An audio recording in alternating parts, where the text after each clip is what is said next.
Mantan Jaksa Pidana Khusus Kejagung Febri Adriansyah meminta seluruh barang yang disita dari rumahnya dikembalikan. Permintaan itu diajukan dalam sidang pra-peradilan di Pengadilan Negeri Jakarta Selatan pada Selasa 18 Agustus 2026. Tim kuasa hukum Febri Adriansyah menjelaskan alasan permintaan itu.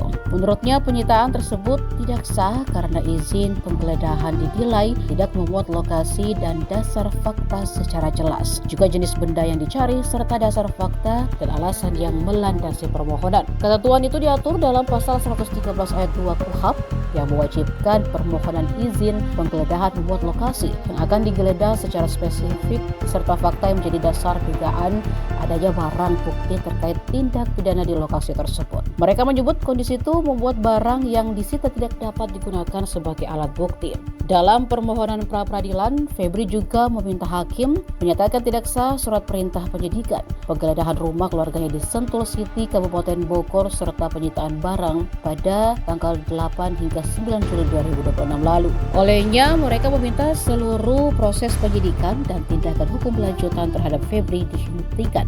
Selain itu, seluruh barang seperti 74 batak emas seberat 1 kg, 26.700 lembar uang dalam pecahan $100 Amerika, 2.400 lembar pecahan $1.000 Singapura, dan dokumen dari penggeledahan serta penyitaan dinyatakan sebagai alat bukti yang diperoleh secara tidak sah.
Download Tribun X sekarang, menghadirkan lokal menjadi Indonesia.